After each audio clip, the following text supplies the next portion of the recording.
Welcome, brave souls, to a chilling journey into the depths of terror. Brace yourselves as we delve into a spine-tingling tale that will send shivers down your spine. But fear not, for you're not alone on this journey.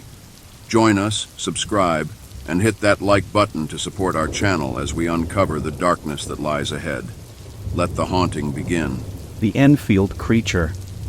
In 1973, a man in Enfield, Illinois, named Henry McDaniel, reported seeing a strange creature in his yard.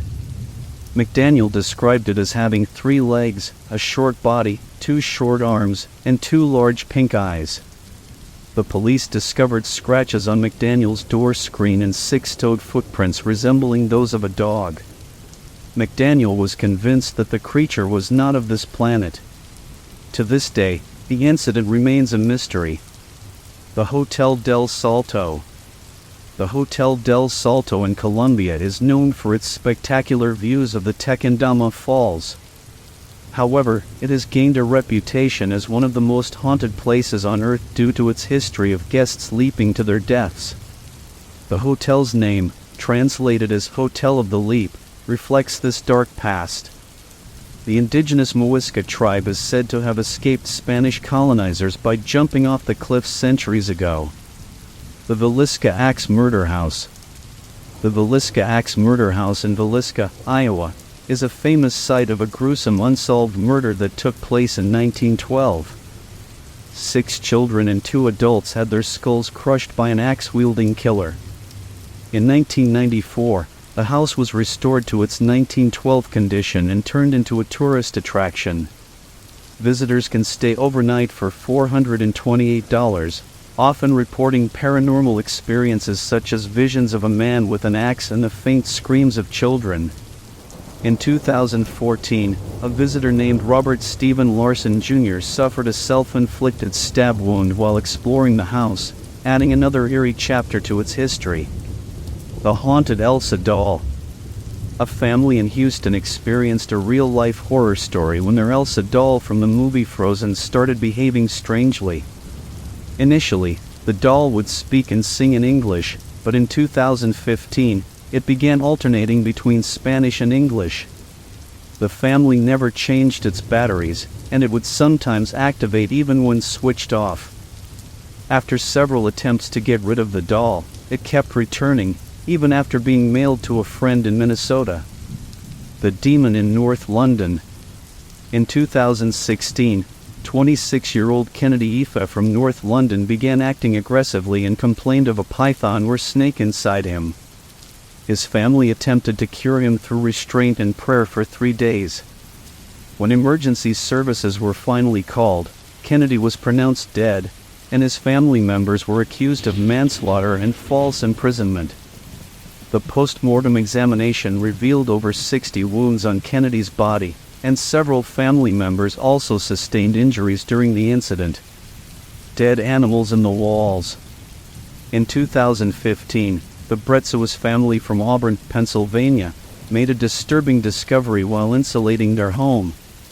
They found dozens of dead animal carcasses wrapped in newspapers from the 1930s and 40s, along with half-used spices and other items. An expert attributed the findings to powwow or Dutch magic, a ritual practiced by the Pennsylvania Dutch for spiritual protection and healing. The family suffered illness due to the mold found on the carcasses, and the strange odor lingered in their home. Florida devil worshipping. In 2012, a schoolteacher named Danielle Harkins from near St. Petersburg, Florida, began displaying strange behavior, developing an interest in demonic rituals.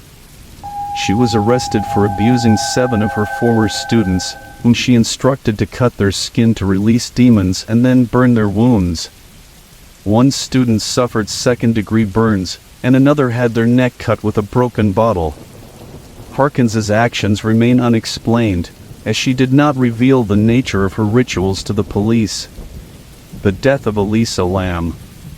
Elisa Lam's disappearance and mysterious death shocked the nation. Lam was last seen in the lobby of the Cecil Hotel in downtown Los Angeles in 2013. Surveillance footage from the hotel elevator showed Lam behaving erratically, appearing to interact with invisible people and hiding in the corner. Her naked body was eventually found in a water tank on the hotel roof. Lamb's death was ruled an accident, but the circumstances surrounding it remain a source of fascination and speculation. An exorcism in Indianapolis. In 2014, the Indianapolis Star published a report about a family allegedly terrorized by 3 demon-possessed children. The children displayed disturbing behavior, including climbing walls, exhibiting superhuman strength, and speaking in deep, unnatural voices. The accounts were corroborated by official records and interviews with multiple individuals, including a Catholic priest. The story resembles something out of a horror movie, blurring the lines between fact and fiction. The Utah teens return home. In 2014, a Utah teen returned home to discover a horrifying scene. His parents and 3 siblings were dead. A to-do list found in a notebook suggested that the parents were preparing for a vacation, but it appeared to be a murder-suicide. The case baffled police, as there was no suicide note or apparent motive. A year later, new details emerged revealing the parents' obsession with the apocalypse and their connection to a convicted killer, Dan Lafferty. Terrifying phone calls. In 2007, ABC News reported on a series of terrifying phone calls received by families across the nation. The unidentified callers knew intimate details about the family's activities and clothing. The calls were traced back to the recipient's own phones, even when they were turned off. The affected families believed their cell phones were being used to spy on them, and the callers seemed to have access to their private conversations. The Watcher. A New Jersey family's dream home turned into a nightmare when they began receiving disturbing letters from someone calling themselves the Watcher. The letters claimed that the house had been watched for decades and made disturbing references to the family's children. Terrified, the family fled their home and filed a lawsuit against the previous owners. The Japanese Cannibal.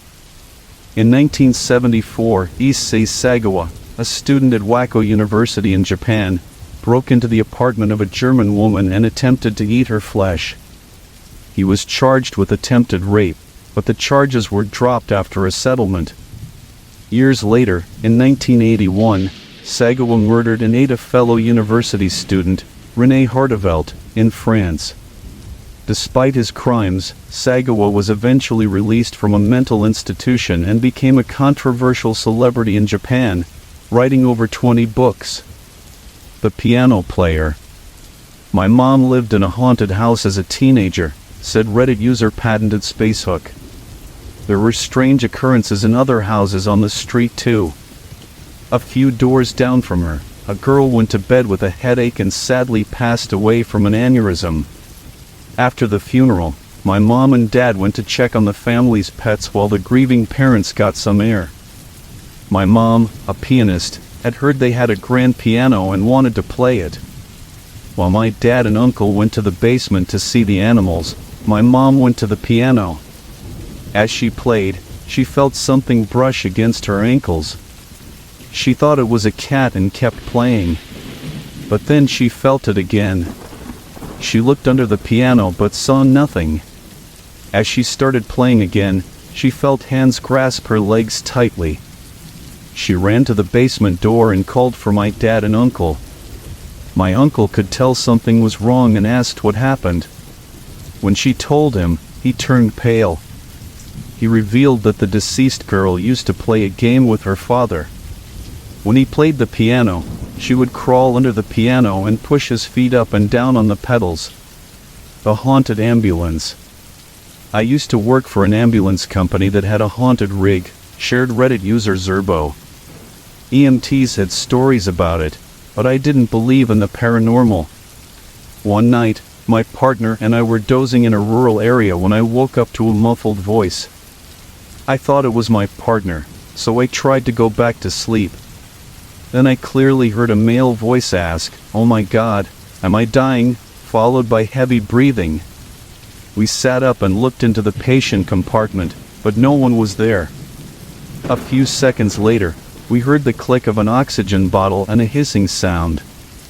We ran out of the rig and checked the back, but it was empty. The oxygen bottles were closed. We didn't sleep for the rest of our shift. Billy the Poltergeist.